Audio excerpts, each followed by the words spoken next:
नमस्कार, न्यूज़ आप तक में आपका स्वागत है। अभी इस वक्त जो है हम लोग डेयरी फार्म में खड़े हैं। डेयरी फार्म वार्ड नंबर 9 में खड़े हुए हैं। यहाँ पे हमारे साथ में दो उम्मीदवार खड़े हुए हैं। एक भारतीय जनता पार्टी से खड़े हुए हैं हरीश जी, और दूसरे तरफ खड़े हैं आपका इंडिपेंडेंट से सुनील गुप्ता जी।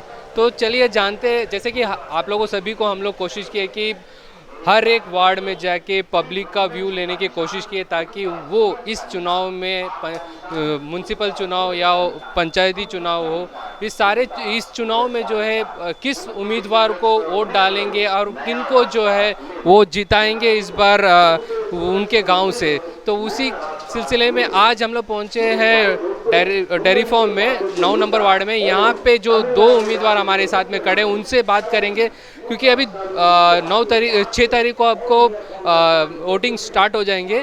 वैसे में इन लोग जितने भी घरों में गए इनके वार्ड में, वैसे में इनको क्या क्या उम्मीद दिखाई दे रहे हैं, और अगर जीत जाते हैं इनमें से कोई, अगर एक जीत जाते हैं तो वो पब्लिक के बीच में कौन सा काम को जल्द से जल्द करेंगे और उनका क्या सोच है। और आपको पहले ये बताना चाहेंगे कि यहाँ से टोटल ये 9 नंबर वार्ड से टोटल 10 कैंडिडेट हैं। हम लोग कोशिश किए कि सभी से कांटेक्ट करने का, मगर हो नहीं पाया।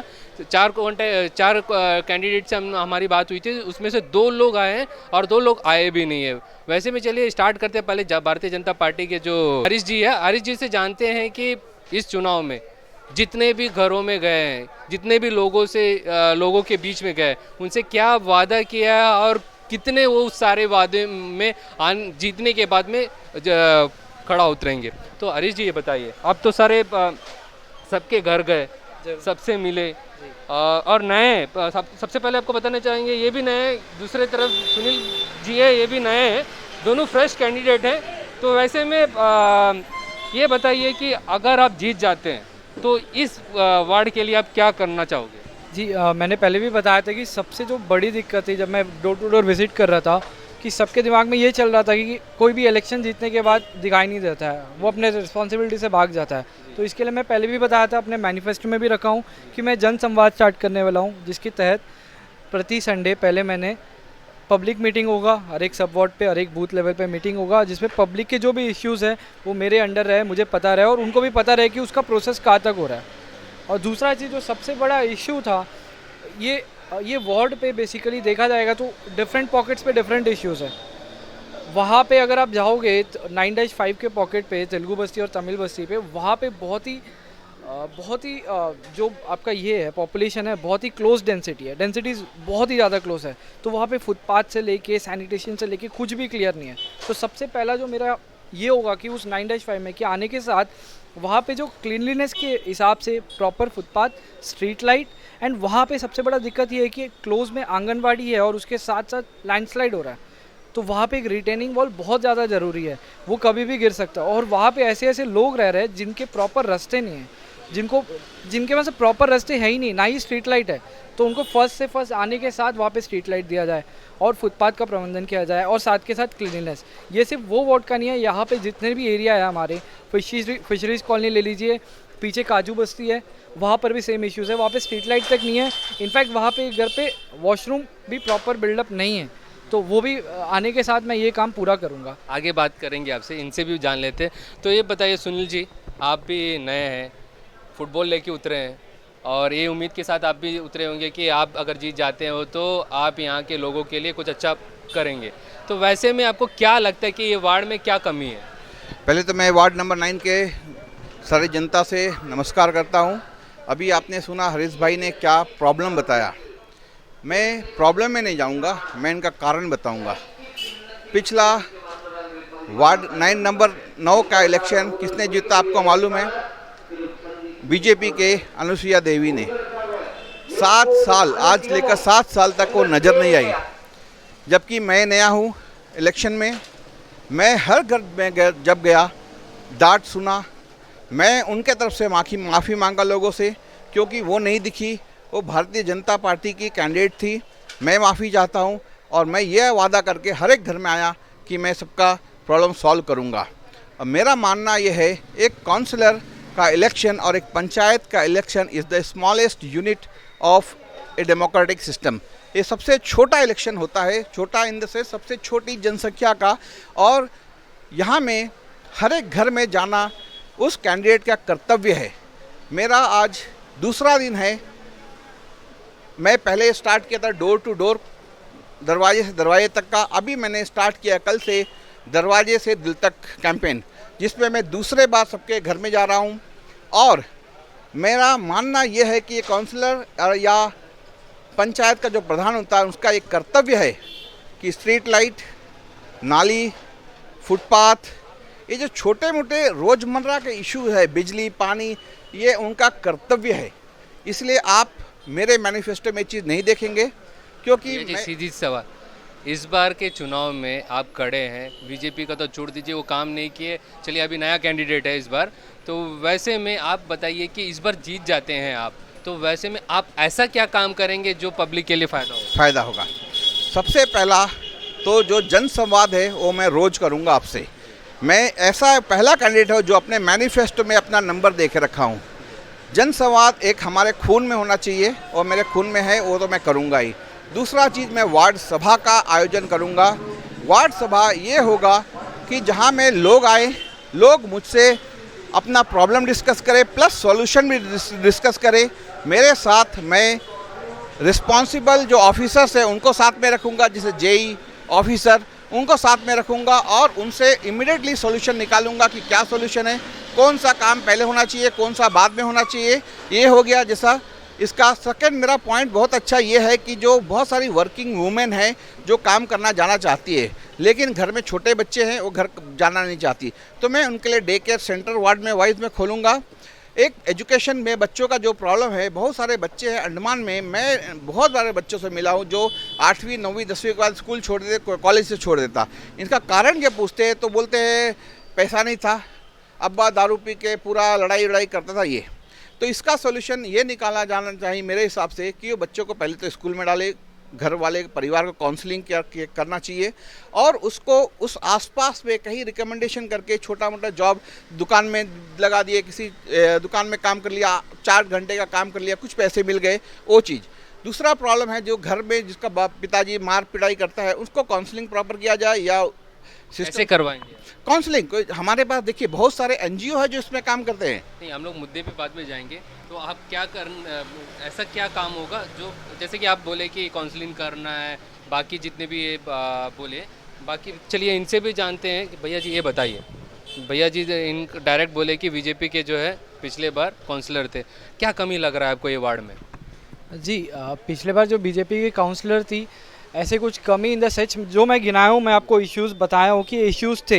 इसके पहले इलेक्शन में 2015 पे कुछ इश्यूज़ थे, उस पर कुछ सॉल्व हुए हैं, कुछ बचे हुए हैं। मैं आने के साथ वो इश्यूज़ तो सॉल्व करना ही है मुझे। इसके साथ साथ मैं हर एक सब वार्ड का एक इश्यूज़ बनाया हूँ, इसीलिए मैं आपको क्लियर कट बता पाया हूँ कि क्या क्या इश्यूज़ है। वो जो वहाँ म्यूनसिपल सोचिए, पूरा Andaman Nicobar port Blair municipal में आपको क्या लगता है क्या बदलाव आना चाहिए? क्या बदलाव आना चाहिए? मैं सबसे पहले चीज़ बोला हूँ कि रिस्पॉन्सिबिलिटी, एक काउंसलर को अपना रिस्पॉन्सिबिलिटी जानना चाहिए। अगर आप शेड्यूल पढ़ेंगे 12th शेड्यूल, उस पर क्लियर कट मेंशन है कि एक काउंसलर के पास क्या क्या राइट्स है। पोवर्टी एलिवेशन है जो किसी को पता नहीं है, पोवर्टी एलिवेशन। आप जैसा मैं बताऊँ कि मैं एंटरप्रेन्योरशिप क्लब बनाऊंगा जिससे एम्प्लॉयमेंट जनरेशन होगा। एम्प्लॉयमेंट जनरेशन होगा तो बिजनेसमैन स्टार्टअप्स हमारे वार्ड पे बनेंगे और जो जॉब भी। भैया भी ये बात बोले कि जो भी काम होगा वार्ड के लिए, वो जितने भी ऑफिसर्स होंगे उनको लेके आएंगे, उनके बीच में बैठेंगे और करवाने का कोशिश करेंगे। मेरा सवाल आज भी वही है कि कैसे बैठाएंगे, क्योंकि आप जेई हो गया, उससे भी बड़ा ऑफिसर्स हो गया, वो उस काउंसलर के बाद मान के क्यों आएंगे? अगर मान लीजिए बीजेपी की चेयरपर्सन नहीं बैठता है, वैसे में कैसे करवा पाएंगे? जी मैं वही बता रहा हूँ कि अगर आप 12th शेड्यूल पढ़ेंगे तो आपके पास कुछ राइट्स है एज एन काउंसलर। अगर आप उस चीज़ का आइडिया है तो आप उसके ऊपर क्वेश्चन कर सकते हो। तो अगर मान लीजिए अगर नहीं मानते हैं उन लोग, क्यों नहीं मान सकते हैं? मैं कुछ गलत काम थोड़ी कर रहा हूँ। मैं तो सोचिए एक काम करवाना है, आप चले गए डीसी साहब के पास में, अगर वो काम नहीं करवा रहे हैं, वैसे में आप कैसे करवाएं? जी देखिए, मैं यही चीज़ बोलना चाहता हूँ कि हर एक काम का एक प्रॉपर सोर्स होता है। फॉर एग्जांपल अगर आप स्ट्रीट लाइट का प्रोग्राम देख रहे हैं आज के दिन पे, तो ये नेशनल स्ट्रीट लाइट प्रोग्राम है, SNLP स्ट्रीट नेशनल प्रोग्राम, ठीक है। इसके तहत ESL इम्प्लीमेंटिंग बॉडी है, तो मैं DC के पास क्यों जाऊँगा? इम्प्लीमेंटिंग बॉडी उसके पास है, मैं उसके पास नहीं, वो नहीं बोलना चाह रहा। मैं कंप्लीट करना चाहता हूँ कि मैं ये बोलना चाहता हूँ कि अगर जो काम है उसका राइट अथॉरिटी के पास अगर आप जाओगे, तो आप राइट अप्रोच अगर लगाओगे तो वो काम होगा, क्योंकि पब्लिक का डिमांड है। भले कुछ वक्त लग जाए, बट वो काम होगा, उसके लिए आपको एक डेडिकेशन के साथ काम करना होगा, भले टाइम लगे बट आप उस चीज़ पे लगे रहना चाहिए और राइट अप्रोच आपको रखना चाहिए कि वो उस चीज़ काम हो। मान लीजिए अभी आपका गांव में पानी का समस्या आ गया, जी। पाइप का कनेक्शन टूट गया, तो वैसे में आप उसको कैसे ठीक करो? जी देखिए, बेसिक सवाल। देखिए जो अगर पानी का कनेक्शन टूट गया तो इमीडिएट हमारे पास पूरा इंजीनियरिंग का टीम है, जो जेई टीम है, दे विल, उनको मैं तुरंत बुलाऊंगा वहाँ पर।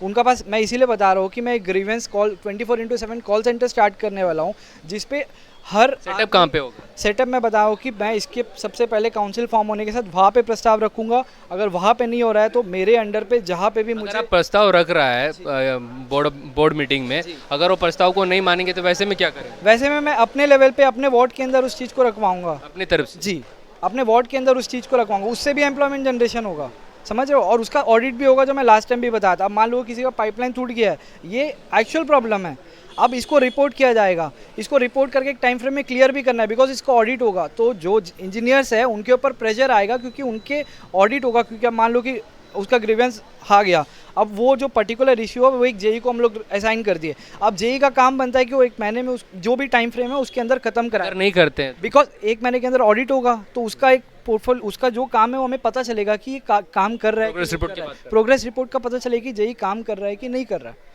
तो वही मैं बता रहा हूँ कि रिस्पॉन्सिबिलिटी सबसे बड़ा मुद्दा है आज के दिन में, तो मैं रिस्पॉन्सिबिलिटी पे जो भी चीज़ है मैं उस चीज़ पे काम करूँगा। हरीश भाई की बातचीत से आपको क्या लग रहा है? देखिए परिवर्तन नहीं, परिवर्तन तो होना चाहिए। ऐसा देखिए, रिस्पॉन्सिबिलिटी तो है ही, उसमें कोई दो राय नहीं है कि वो तो एक काउंसलर से पहले ही मेरे अंदर होना चाहिए, ठीक है, तो ये तो होना ही चाहिए। जो मुद्दा जो है ना, एक मैं देखता हूँ अंडमान निकोबार के जो यूथ हैं उसमें एक बहुत डीमोटिवेशन एंड डिप्रेशन आ गया है। लाइक इसी के तहत बहुत सारे लोग, बच्चे जो हैं वो ड्रग्स के तरफ जाते हुए आपको दिखते हैं। तो एक बहुत बड़ा रीज़न क्या हो सकता है? यही है, बिकॉज उनके पास नौकरी नहीं है, राइट। बहुत सी गवर्नमेंट आई इससे पहले अगर मान लीजिए आप जीत जाते हैं तो उनको रोजगार के लिए क्या करेंगे? आप कैसा ये वार्ड में लाएंगे? देखिए, रोजगार एक इनके काउंसिलर के एरिया में नहीं आता है, ठीक है, क्यों नहीं आते ये? नहीं, क्योंकि ये सेंट्रल गवर्नमेंट और स्टेट गवर्नमेंट का सब्जेक्ट है, ठीक है। उसमें नहीं, इसमें होता है कि जो एम्प्लॉयमेंट होगा वो कर सकते हैं, ठीक है, उसका करने का तरीका जो होगा उससे करेंगे। वो जैसा कॉल सेंटर सेटअप हो गया, एंटरप्रेन्योरशिप हो गया, ये तो है। और जो सेंट्रल गवर्नमेंट का जो स्कीम्स है उसका थ्रू जो एम्प्लॉयमेंट का स्कीम है वो सारे इम्प्लीमेंट होंगे। इसमें ऐसा नहीं है। देखिए, यूथ का जो है मेन इश्यूज़ है, उनका डिप्रेशन की तरफ जा रहे हैं, उसके लिए काउंसलिंग, उसके एक मोटिवेशन, उनको लिए एक अल्टरनेटिव गवर्नेंस और उनको एंगेज करना इज़ वेरी इंपॉर्टेंट, राइट। जैसा इसमें एक मुद्दा आप देखेंगे कि यहाँ में जो अभी आप देख रहे हैं कितना शोर शराबा हो रहा है, बहुत सारे बच्चे पढ़ना चाहते हैं, राइट, लेकिन उनका घर और उनका एनवायरनमेंट जो नियर बाई का वो सूट नहीं करता है, आवाज़ होता है, घर में लड़ाई झगड़ा होता है। इसके लिए मैंने सोचा है कि जैसे मैं नियर बाई स्कूल्स में एक क्लासरूम खुलेगा जो वेल मॉनिटर्ड होगा, उसमें बच्चे आके 5-20 कैसे खोलेंगे आप बताएं? नहीं, देखिए, ये सब इसके प्रीव्यू में आता है। आप देखिए, जैसे कि हमारा पावर है, ठीक है, उस पावर को यूटिलाइज किया जाएगा। मान लीजिए आप जीत जाते हैं, आप इंडिपेंडेंट से, ये एक सबका एक मन में एक शंका रहता है कि अगर इंडिपेंडेंट कैंडिडेट अगर जीत जाते हैं तो वो कैसे काउंसिल में जाके काम करवाएंगे एज ए काउंसलर? देखिए, इंडिपेंडेंट का अपना प्रॉब्लम भी होता है और उसका पास अपना पावर भी होता है। जैसे कि देखिए, एक स्टेट में मैं सुना हूँ कि वहाँ पे एक इंडिपेंडेंट था एमएलए, वो चीफ मिनिस्टर बन चुका था। हो सकता कि हंग असेंबली हो, और इस बार बहुत सारे एलिजिबल और अच्छे कैंडिडेट इंडिपेंडेंट है, ठीक है। इस बार एंटी कम्बेंसी काम कर रहा है, बीजेपी एंड कांग्रेस दोनों के तरफ में। मैं घर घर में गया हूँ, घर घर वाले पार्टी का तो नहीं है बोल के ऐसे बात करते हैं, ठीक है। इंडिपेंडेंट है, अच्छा ठीक है, नया लड़का है, हम बोला हाँ नया लड़का है, लेकिन एक्सपीरियंस लड़का है। ऐसा नहीं कि नया और एक्सपीरियंस में डिफरेंट है। मेरे पास एडमिनिस्ट्रेटिव एक्सपीरियंस है, मैं देश विदेश घुमा हूँ, कंट्रीज कैसे काम करती है, कहाँ में क्या होता है। क्या परिवर्तन आएगा? जैसे कि आप कई कंट्रीज घूमे हैं, नॉलेज भी होंगे आपके पास में, वैसे में आप क्या काउंसिलर बन के एज ए काउंसिलर आप काम कर पाएंगे? उसका फायदा कहीं होगा पब्लिक? देखिए, 100% फायदा होगा। एक नेटवर्किंग है मेरे पास। जैसे मैं काउंसलर बनता हूँ, पहले तो जैसे इलेक्शन होगा, इलेक्शन होने के बाद एक चेयरमैन जब होता है तो उसके लिए नेगोशिएशन स्टार्ट हो जाता है, ठीक है। उसके नेगोशिएशन जो मेरा तो कोई मनी का है नहीं, ना मैं इलेक्शन में पैसे दे के आया हूँ, राइट, ना मेरे पास कोई किसी का मैं एहसान लेकर आया हूँ। तो I am pure independent candidate आप मुझे फ़ोन किए, मैं पहुंच गया, किसी से पूछना नहीं। तो जैसे ही ये होगा तो मेरा नेगोशिएशन आपके टर्म्स एंड कंडीशन में रहेगा।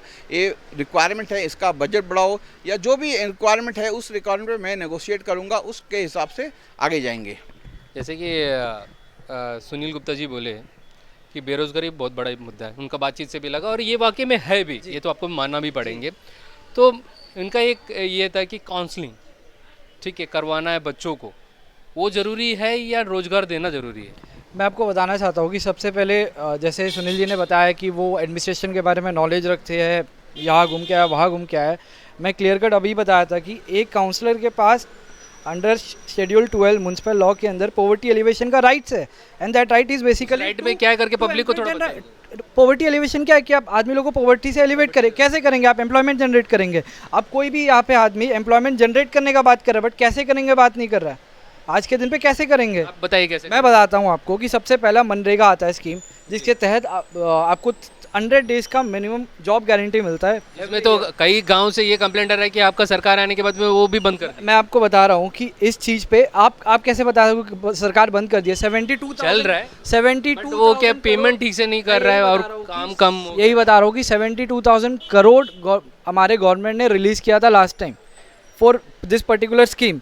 और इसके तहत आपका इसमें और एक कानून के अंदर और एक ये सच्चाई ये है कि अगर गवर्नमेंट आपको एम्प्लॉयमेंट प्रोवाइड नहीं कर पाती है तो आपको उसका आपको जो उसका पेमेंट है वो दिया जाएगा, क्योंकि ये राइट टू वर्क को डिफाइन करती है। और तीसरा चीज़ स्कीम्स के बारे में तो बताया, बट स्कीम्स क्या क्या है। तो वैसे में आप बोले कि चलिए मनरेगा का स्कीम्स के तहत जितने भी लोग उसमें रजिस्टर्ड हैं उनको अगर काम नहीं मिलते तो भी उनको पेमेंट मिलना चाहिए। अभी तक कितना को मिला होगा? अभी तक कितने को मिला होगा? अभी तक कितने को नहीं मिला होगा आप बताइए। आपको लग रहा है मिला है? हाँ मिला है। देखिए वीडियो काफ़ी लोग देखेंगे न्यूज़ को। मैं वही बता रहा हूँ कि ऑफ कोर्स मिलना चाहिए, मिला होगा। आप ये आपके पास अगर ये डेटा है कि नहीं मिला है तो आप बताइए, हम लोग इसके लिए लड़ेंगे। आपके पास ये डेटा भी नहीं है कि नहीं मिला है और मेरे पास ये डेटा है कि मिला है, बट ये हक है, ये कानून है। मैं वही चीज़ आपको बता रहा हूँ। और रहा एम्प्लॉयमेंट जनरेशन का, मैं आपको पहले भी बताया हूँ कि जब एंटरप्रेन्योरशिप क्लब बनेगा तो वहाँ पे स्टार्टअप आइडियाज़ बर्ड होंगे। उसके तहत जितने भी आपके जितने गवर्नमेंट रिप्रेजेंटेटिव जितने बॉडीज़ है, AICC हो गया या जो स्टार्टअप्स को एड करती है, उनको भी मैं बुलाऊँगा ताकि वो यहाँ के यूथ को एड करे। और आप जो बात कर रहे थे कि आपको काउंसलिंग होना होगा कि नहीं, काउंसलिंग से ज़्यादा अगर आप जैसे ये बताया कि सबसे ज़्यादा आज के दिन में ये है कि एम्प्लॉयमेंट नहीं है तो लोग ड्रग्स की तरफ जा रहे हैं, तो क्लियर कट आंसर ये है कि एम्प्लॉयमेंट जनरेट करो आप। तो एम्प्लॉयमेंट जब जनरेट होगा तो लोग अपने काम में बिजी होंगे और उन लोग फालतू के ये सब खराब चीज़ में नहीं जाएंगे। तो कहीं ना कहीं जाने का क्या रीज़न है? क्या मानते हो ये सब पे जाते हैं, जैसे कि ड्रग्स ले रहा है कोई और? हाँ, इसका मैं और जा रहे हैं। इसका कोई एक रीज़न नहीं है। ऐसा नहीं है कि सिर्फ एम्प्लॉयमेंट को हम लोग बोल सकते हैं। कोई लोगों को पैशन होता है, कोई लोगों को शौक होता है, कोई लोग हवाबाजी में करते हैं, कोई लोग डिप्रेशन में करते हैं। अब डिप्रेशन पे काउंसलिंग ज़्यादा ज़रूरी है। अगर वो आदमी खाली बैठा है तो उसको आप ये देना चाहिए, तो उसका एक अप्रोच नहीं है कि आप ये दे दो ये दे दो। हर एक आदमी का अलग अलग चीज़ है, तो आपको काउंसलिंग भी करना होगा, at the same time job भी जनरेट करना होगा। तो अलग अलग एस्पेक्ट है इसमें, बट हाँ अगर सब चीज़ है तो आप उसको इफेक्टिवली काम कर सकते हो और एम्प्लॉयमेंट जनरेट करा पाते। सुनील जी भी आ गया, मान लीजिए आप बार बार मैं इनसे भी वही सवाल कर रहा है, आपसे भी वही सवाल कर रहा है कि काउंसलर अगर बन जाते हैं, आप बहुत सारे समस्याएं यहाँ पे देखे होंगे। यहाँ का जो वार्ड पे आप खड़े हैं, वार्ड नंबर 9 में सबसे बड़ा क्या होगा जो आप जीतने के बाद में उसको ठीक करोगे? देखिए ऐसा कोई एक जैसा मैं बोला एक स्मॉलेस्ट यूनिट है, ये देश नहीं है कि हमें एक मुद्दा हो। यहाँ पे बहुत सारे छोटे छोटे इक्वल्स मेन क्या होगा? क्या मेन देखिए मेन होगा कि एम्प्लॉयमेंट एक तो हो गई, ठीक है। उसके बाद जो देखिए एम्प्लॉयमेंट होगा कैसे, जब आप बच्चे को एजुकेट नहीं कर पा रहे, जो बच्चा स्कूल ड्रॉप आउट कर रहा है, भविष्य तो रोड में घूम रहा है, भविष्य होना चाहिए स्कूल में। जी अभी यहाँ पे ये भी बताना चाहेंगे, कई सारे जगह पे हम लोग जाते हैं तो ये बोल रहे हैं कि कॉलेजेस तो खुल गए, बच्चे पास आउट होके तो निकल जा रहे हैं, मगर नौकरी नहीं है। तो वैसे में आप बताइए बच्चों को कितना पढ़ना चाहिए? देखिए बच्चों को देखिए पढ़ने का कोई लिमिट नहीं होता। मैं आज भी मैं पढ़ रहा हूँ, ठीक है। पढ़ने का कोई लिमिट नहीं होता, जितना चाहे पढ़े। और पढ़ाई का ये मतलब नहीं है क्वालिफिकेशन, आप कुछ भी पढ़ सकते हैं। लेकिन देखिए बात यही है कि जब बच्चा 8, 9, 10 बोल के छोड़ रहा है, और ये इशू आज का नहीं है, ये इशू बहुत दिनों से चल रहा है, ठीक है। और एम्प्लॉयमेंट जनरेशन का ऐसा बात नहीं कि ये कल खड़ा हो गया है। एम्प्लॉयमेंट तो पिछला 10 साल से चल रहा है। 10 साल पहले कौन सी गवर्नमेंट थी, कौन सा MP था, कौन सा ये था, आज ये पिछले टेन्यूर में भी वही है, ठीक है। आज जब मैं जाता हूँ, दूसरा मुद्दा है कि इसका वेजिटेबल और जो सामान से रेट जो बढ़ते जा रहे हैं, रेट बढ़ते, ये किसका मुद्दा है? इसमें देखिए इसमें क्या किया जा सकता है बताइए आप, इसमें वार्ड में आप कुछ क्या कर सकते हैं इसमें एज ए काउंसलर, क्योंकि ये सेंट्रल से आता है, जो यहाँ का एक लॉबी बन गया है उसको क्रैक करने की जरूरत है, लेकिन वो ऐसे काउंसलर जो कमेटी होता है उसके कुछ कर सकते हैं। बहुत से देखिए यहाँ में छोटे छोटे मुद्दे होते हैं। महंगाई को तो नहीं कम कर सकते, ये भी हम लोग मानते हैं, मगर मान लीजिए महंगाई का तो छोड़ दीजिए सेंट्रल गवर्नमेंट का, मगर अगर आप जीत जाते हैं, वैसे में आप एक इंडिपेंडेंट कैंडिडेट, दोनों जो है फ्रेश कैंडिडेट है, और मेरा तो ये लक है कि ऐसा कैंडिडेट का मैं इंटरव्यू ले रहा हूँ जो पहली बार चुनाव लड़ रहा है।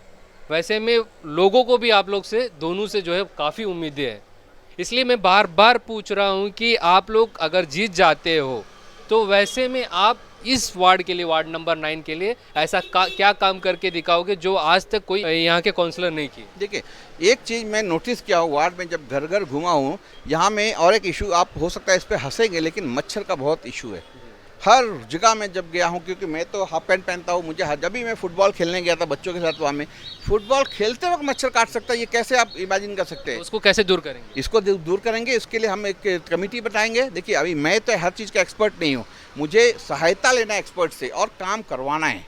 सोच लीजिए आप मन में ठान लिया, आप जीत भी गए, इसको अगर कम करना है, इसको दूर करना है, तो वैसे में आप कैसे करोगे, ये पहले बताइए। देखिए मैं वही बोला, देखिए हर चीज़ का मैं एक्सपर्ट नहीं हूँ, राइट। इसके लिए मेडिकल असिस्टेंट आपको जानना चाहिए, नहीं होगा तो फिर आप जनता के बीच में कैसे काम करें? नहीं, देखिए ये हर चीज़ आपको जानने की आवश्यकता नहीं है एट दिस जंक्शन, राइट, क्योंकि आपके पास टेन्यूर मिलता है, आपके पास एक जब पावर आता है, आप एक कंसल्ट करते हो, डिस्कस करते हो। कोई भी अगर एग्जांपल है, कोई भी नाला बनाना है या रिटेनिंग वाला बनाना है, मैं अंदर नहीं बना सकता, उसके लिए इंजीनियर्स होता है, एक कमेटी बैठती है, कहाँ बनना चाहिए, कितना हाइट होना चाहिए, क्या पूरी ये चीज़ बाद की बात है, राइट। जो अभी हम मुद्दा लेके चल रहे हैं, जरूरी नहीं कि 100% मुद्दा सच हो सकता है कुछ मुद्दा हम इमेजिन कर रहे हैं। जैसे यहाँ का एक मुद्दा जब भी कुछ दिन पहले सुनने में आया था कि यहाँ कुछ बच्चे जो अनसोशल एलिमेंट है वो यहाँ में ड्रग्स या दारू पी के लड़कियों छेड़ते हैं, ठीक है, ये इशू आया था, ये इशू मैंने उठाया।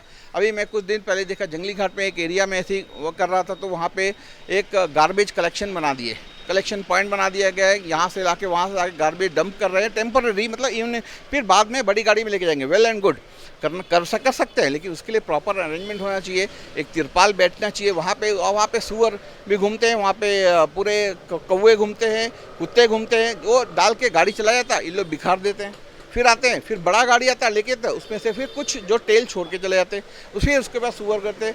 तो इस टाइप के बहुत सारे इशू है। देखिए अभी कल मैं जिस लंबा लाइन में जा रहा था, उन लोग हमको बोल रहे थे यहाँ में लंबा लाइन में यहाँ से लेके वहाँ तक फुटपाथ होना चाहिए, जब बारिश आता है, जब कीचड़ होता है, तो यहाँ से लाइन आपके इसी में आते हैं वार्ड में। लंबा लाइन पेट्रोल बंक के राइट साइड में जो है वो भी हमारा वार्ड है, वहाँ में बोल रहे थे उन लोग। फिर इसके बाद अभी कल मैं ऊपर मच्छी तमिल बस्ती जो था, वहाँ में इतनी संकरी गलियाँ हैं, ठीक है, वो एक इशू है, उसको सॉल्व करना। और एक बहुत इंपॉर्टेंट चीज़ लूँगा, मैं नाम नहीं बताऊंगा, जो एक पेट्रोल बंक के वहीं से एक नीचे रास्ता है, वहाँ से मैं वीडियो भी निकाला था, एक हैंडीकैप बंदे को देखा था जिसका पैर हैंडीकैप्ड है, वो सीढ़ी वो ऐसे ऊंचा रहा था, प्रॉपर लेवल वाला था, वो पैर से रगड़ के चल रहा था। मैंने उसको रोका, पूछा भाई ऐसे क्या तुम्हारे लिए करूं मैं ताकि तुम्हारा प्रॉब्लम सॉल्व हो जाए। वो बोले सर यहाँ में मेरे पास गाड़ी है, 3 व्हीलर है, वो लेके चढ़ भी सकता हूँ, लेकिन घुमाने का जगह नहीं है। हम बोला तुम्हारे पे घर तुम्हारा है? बोला हाँ घर मेरा है। ये ज़मीन तुम्हारा है? ज़मीन तो तुम थोड़ा सा एरिया दे दोगे मुझे बनाने के लिए स्टैंड यहाँ पे? बोला हाँ सर, तो मैं बनाऊँगा, मैं उसको वादा करके आया हूँ, और वो मेरा one of the priority work होगा कि वो आए और वहाँ पे उसका गाड़ी, वहाँ पे 2 हैंडीकैप की गाड़ी देखा मैं। तो ये सब छोटे छोटे मुद्दे हैं सर यहाँ पे। देखिए वे इलेक्शन में आपको लग रहा है क्या है कि बाकी जितने भी काउंसलर थे उनका काम काज के वजह, लोग काम ठीक से नहीं किए, इसकी वजह से जो इतना सारे दिक्कत है? एग्जैक्टली, बिल्कुल सही। ऐसे में आपको क्यों लोग वोट डालेंगे? क्योंकि लोगों का मन में भी ये होगा कोई भी काउंसलर जीत जाए। आजकल हम लोग जितने भी वार्ड्स में जाते हैं तो ये भी बोलते हैं कि हम लोग वोट नहीं डालेंगे क्योंकि हमें कोई भी लीडर्स के ऊपर भरोसा नहीं। एग्जैक्टली सही। देखिए मैं जब स्टार्ट किया था तो जिस घर में गया मैं पहले डांट खाया, मैं अच्छे से बैठ गया, मतलब अम्मा जी जितना डांटना है पहले डांटिए, डांट लिया। उसके बाद मैं बताया अपने जितना आप बोला पॉइंट मैं एक्सेप्ट करता हूँ, ठीक है, लेकिन मैं ये भी समझाता हूँ लोगों को इलेक्शन एक जुआ है, ठीक है, आपको पता नहीं वो बंदा कब पलट जाए, इंडिपेंडेंट कब किसमें ज्वाइन हो जाए, कब किसने नहीं जाए। तो हम बोला आपको जुआ खेलना पड़ेगा, और जुआ आप जब खेलते हो अपना बेस्ट में ये देते हो। एक आपने ऐड देखा हो, पहले इस्तेमाल करिए फिर विश्वास करिए, ठीक है। तो ये टाइप का हो गया। आपको भी ये बोलना चाह रहा है कि आपको वोट डालो और आपको यस, मैं अंडमान निकोबार की जनता से एक चीज़ एकदम क्लियर बोलना चाहता हूँ, हमारा एमपी का जो इलेक्शन था पहला लोकसभा होकर वो ढाई साल तक हो गया और अभी तक कुछ काम नहीं हुआ है। और अगर इस बार आपने इंडिपेंडेंट कैंडिडेट को नहीं जिताया, एमपी साहब तो बोल रहे हैं कई सारे काम किए। एमपी साहब की बात नहीं कर रहा मैं, लोकसभा की बात कर रहा हूँ। एमपी साहब भी उसमें है, ठीक है, एमपी साहब भी है और सेंट्रल गवर्नमेंट भी है, दोनों में से किसी को भी आपने अगर बीजेपी कांग्रेस कैंडिडेट्स को ज़्यादा जिताया तो they will take you for granted और ऐसे ही होगा। और उल्टा करके सोच के देखिए, अगर इस बार मैक्सिमम इंडिपेंडेंट कैंडिडेट जीतते हैं, उन दोनों पार्टी को ऐसे वार्निंग, ऐसे शॉक जाएगा, करंट का शॉक लगेगा और उनके पास कोई रास्ता नहीं रहेगा। अगले 2.5 साल में उनको काम करना ही पड़ेगा और आपको एक डबल इंजन का फायदा होगा यूपी की तरह आपको, कि मैं भी काम करूंगा आपके लिए और वो भी काम करेंगे। मैं जी इनसे भी वही सवाल किए थे, वही सवाल आपसे भी करूंगा। एक उम्मीद के साथ आप लोग उतरे हैं कि आप लोग जीतेंगे भी, और लोग जो है नया पीढ़ी को देखना भी पसंद करते हैं, जो नया हो, नया सोच के साथ आए और लोगों के बीच में काम करके दिखाए। वैसे में आप इस वार्ड के लिए ऐसा क्या काम करेंगे जो अगर आप मान लीजिए जीत लेते, मतलब जीतते साथ में उनका दिल कैसे जीतेंगे जीतने के बाद? देखिए, सबसे पहले मैं ये बताना चाहता हूँ कि अभी जैसा सुनील जी बता रहे थे कि मच्छर का बहुत दिक्कत है और लोग हंसेंगे, बट मैं बताना चाहता हूँ कि ये बहुत बड़ा दिक्कत है क्योंकि इससे बीमारी फैलती है। तो आपको ये चीज़ भी समझना चाहिए कि क्या कर सकते हैं। आपने क्वेश्चन पूछा था बट वो आंसर नहीं कर पाए। ये अंडमान जो है ट्रॉपिकल एरिया है। अगर आप मच्छर देखेंगे तो ये शाम को 5 से 6 बजे के बीच में ज़्यादा होता है, बिकॉज ये ट्रॉपिकल एरिया है। तो ये ट्रॉपिकल एरिया पे मच्छर रहेगा, बट आपके जो जितने सराउंडिंग्स है वहाँ पे आपको क्लीन रखना होगा। कैसे करोगे? मैं यही चीज़ बोला हूँ कि आपको मैं बताना चाहता हूँ कि ये जैसा म्यूनसिपल डस्टबिन का बात कर रहे थे कि मैं एक जगह डंपिंग ये बना दूंगा, बट आप जैसे इंडोर जैसे सिटी लेंगे जो स्वच्छ भारत में सबसे बेस्ट है, आप घर पे अपने कचड़े को 2 चीज़ में सेग्रीगेट करके भेजो, recycle, wet waste and dry waste. आप घर पे निकाल के भेजिए ना, आप घर पे निकाल के भेजिए। ये बिहेवियरल चेंज लेके आना बहुत ज़्यादा ज़रूरी है। इसके जब आप ये प्रैक्टिस करेंगे तो आपके एरिया में सैनिटेशन का जो प्रॉब्लम है वो बहुत क्लियर होगा। और मैं और एक चीज़ भी रिक्वेस्ट करना चाहता हूँ कि अगर मैं काउंसिल में जाऊँगा तो मैं जितने भी काउंसिल है इसके बीच में एक कॉम्पिटिटिवनेस होता है, जिसके तहत मैं स्वच्छ भारत जैसा अपना एक ये आता है, स्वच्छ भारत का एक रिपोर्ट आता है जिसके तहत रैंकिंग्स होता है। तो हमारे काउंसिल पे भी इस चीज़ को लागू किया जाए, म्यूनसिपल काउंसिल पे, ताकि एक कॉम्पिटिटिवनेस रहे हर एक वार्ड पे कि हम बेस्ट है। तब हमारे लोग भी क्या करेंगे कि इस वेस्ट को, सैनिटेशन को ध्यान देंगे और इस कचड़े को जो भी मैनेजमेंट है ये प्रॉपर तरीके से होगा। आज के दिन पे इसके लिए government solid waste management rules है जिसके तहत आप कचड़े को घर पे ही अलग करके भेजना ज़रूरी है। और आज के दिन पे आपको वेट वेस्ट से आके आप इलेक्ट्रिसिटी भी जनरेट कर सकते हो। अगर आज के दिन में हम लोग इस चीज़ को घर पे लेंगे, घर पे करके देंगे तो वेट वेस्ट भी जनरेट होगा, उसके तहत आप बायोडिग्रेडेबल वेस्ट को इलेक्ट्रिसिटी भी प्रोड्यूस कर सकते हो और आपका जो बेनिफिट है इलेक्ट्रिसिटी वो आप ही को मिलने वाला है क्योंकि उसका कॉस्ट कम होगा। देखिए अभी दोनों के लिए कल से जो है प्रसार पूरा का पूरा बंद रहेगा। आप जो डोर कैंपेनिंग कैनवस नहीं कर सकते, किसी भी तरह का प्रचार नहीं कर सकते हो। वैसे में आप कैंडिडेट हो जी, यहाँ के पब्लिक से क्या कहना चाहोगे लास्ट? देखिए, सबसे बड़ा चीज़ मैं ये बोलना चाहूँगा कि जो भी दिक्कत है मैं नोट डाउन कर लिया हूँ, मैं आपको बताया भी हूँ, मैं गिना भी चुका हूँ कि क्या क्या दिक्कत है। इस तरह सब एक और भी रहेगा आपके लिए, क्योंकि चुनौती सबसे ज़्यादा आपके लिए ये रहेगा क्योंकि पिछले बार जो है आप ही के काउंसलर थे यहाँ के, तो वैसे में आपके लिए शायद थोड़ा डिफरेंट होगा लोगों के बीच में समझाने के लिए। तो वैसे मैं क्या समझाना चाहूँ? मैं यही चीज़ बता रहा हूँ कि मेरे दिमाग में अगर थॉट प्रोसेस नहीं होता तो मैं ये सब एरिया का नोट नहीं कर पाता और ना ही मैं आपको आके बोल पाता, ना ही मैं इसको लिख के लेके आऊँ। ये सब चीज़ मेरे दिमाग में बैठा है। अगर आप भी मेरे साथ अभी चलोगे तो मैं एक एक चीज़ आपको दिखा सकता हूँ कि कहाँ पे क्या दिक्कत है, जो मेन मुद्दे हैं। तो मैं इस चीज़ को नोट करके नहीं बैठा हूँ। और दूसरा चीज़ जो मैं सबसे पहला चीज़ बताऊँ कि रिस्पॉन्सिबल, तो मैं पब्लिक के बीच में रिस्पॉन्सिबल रहूँगा, पब्लिक के साथ रहूँगा और जो भी दिक्कत है पब्लिक के साथ रह के साथ मिलकर आगे बढ़ेंगे और जो भी इश्यूज़ होगा उसको सब मिलकर सॉल्व करके एक साथ आगे बढ़ेंगे और इस वार्ड को डेवलप करेंगे। Thank you. सुनील जी, आखिरी आप क्या कहना चाहेंगे, क्योंकि कल से जो है आप रोड पे उतर के प्रसार नहीं कर सकते हो, आपको कल रात के बाद से, तो आप वैसे में आपके पास में आज और कल 2 दिन है, वैसे में आप पब्लिक को क्या कहना चाहोगे? देखिए, मेरा round 1 door to door campaign complete हो चुका है। इवन सबसे अच्छी बात थी कि मैं अपने घर में खुद अपने माता पिता जी के घर जाकर उनको अपना प्लान समझाकर, अपना मैनिफेस्टो समझाकर वोट मांगने की रिक्वेस्ट की है अगर मैं अच्छा करूंगा तो। राइट। तो मैं ऐसा मुझे ना कोई वोट फ्री में चाहिए, ना कोई वोट सेल पे मैं रख रहा हूँ। मैं वार्ड पूरे 9 का हर एक घर का दरवाज़ा खटखटा चुका हूँ एक बार। आज कल से लेकर मैं इस एरिया पूरा लंबा लाइन एरिया और तमिल बस्ती, तेलुगु बस्ती प्लस ये जो एरिया है सब कवर कर चुका हूँ। अभी मेरा कैंपेनिंग चल रहा है। अभी मैं यहाँ पे बच्ची जो बस्ती है छोटा सा ये जाना जा रहा हूँ। कल मेरा प्लान है जंगली घाट एरिया का हर एक दरवाज़ा खटखटाने का। ये दरवाजे से दिल तक का कॉल है। और मैं लास्ट एक पॉइंट बताना चाहूँगा कि देखिए हर एक कैंडिडेट हर दरवाज़ा में घूमता है, हर एक कैंडिडेट को प्रॉब्लम क्या है मालूम है, ठीक है।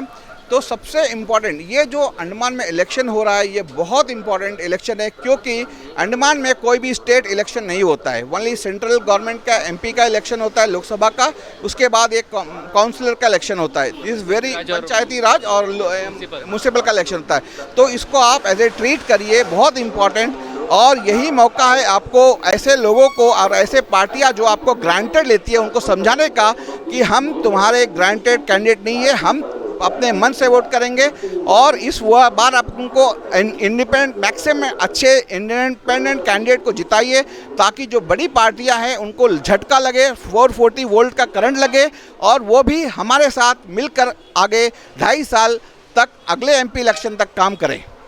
आखिरी एक सवाल इनसे करना भूल गया, वो भी कर लेते हैं। जैसे कि बार बार भैया जी बोल रहा है कि सारे वार्ड से 24 वार्ड से मैक्सिमम वार्ड में जो है इंडिपेंडेंट कैंडिडेट्स खड़े हैं, और भैया जी का भी ये मांग है सारे जनता से, पोर्ट ब्लेयर म्यूनसिपल के, कि भाई सारे अच्छे जितने भी है कैंडिडेट्स हैं उनको जिताओ, ताकि जो है अच्छी तरह से इस म्यूनसिपल को चला पाएंगे। तो वैसे में क्या लग रहा है आपको, चला पाएंगे इंडिपेंडेंट कैंडिडेट चला पाएंगे? देखिए मैं ये बोलना चाहता हूँ कि ये बात की बात है। अगर आज मैं इस वोट पे खड़ा हूँ, आप इस वोट पे देखिए कि जो कैंडिडेट है वो रिस्पॉन्सिबल है कि नहीं है, चाहे कोई भी पार्टी से हो, वो इंडिपेंडेंट, कोई इंडिपेंडेंट हो चाहे कोई भी पार्टी हो। हाँ, तो आप कैंडिडेट को देखिए कि वो कितना पढ़ा लिखा है, वो कितना अवेयर है और इसके बारे में कितना नॉलेज रखा है, और कौन सा आदमी इश्यूज़ को जान के उसके ऊपर बात कर रहा है, उसके ऊपर सोल्यूशन बता रहा है। पैसे बहुत जन बांटेंगे, बिरयानी बहुत जन देंगे, लेकिन किसको इश्यूज पता है और कौन आके उसके ऊपर एक थॉट प्रोसेस सॉल्यूशन सोच के रखे, आप वो सोचिए, क्योंकि आगे 5 साल वो काम करके देने वाला है आपको। और रहा वोट की बात, वो आपकी हक है, वो आप जाके वोट डालिए, ये आपका राइट है। आप भले नोटा डाल के आइए, बट आप अपना हक जमा के आइए वहाँ पे, क्योंकि अगर आज के समय कुछ भी नहीं डाले तो भैया जी नोटा डालने से भी कहीं ना कहीं तो कोई ना कोई कैंडिडेट जीत रहा है ना। ऑफ कोर्स, लेकिन आप अपना राइट्स तो दिखा रहे हो ना, अपना राइट्स तो जाके परफॉर्म कर रहे हो। जो हमारे प्रोविजंस, हमारे जो रूल्स है उसके तहत आप अपना जो, क्या लगता है कि नोटा डालना चाहिए या अच्छा कैंडिडेट को जिताना? ऑफ कोर्स अच्छा कैंडिडेट को जिताना चाहिए। जब आपके सामने अच्छा कैंडिडेट है तो आप अच्छा कैंडिडेट को जिताइए। अंडमान से जुड़ी सभी छोटी बड़ी खबरें देखने के लिए हमारे अपने न्यूज आज तक यूट्यूब चैनल को सब्सक्राइब करें और बेल आइकॉन प्रेस करना ना भूलें। हमारा अपना न्यूज आज तक, अब सच देखेगा अंडमान।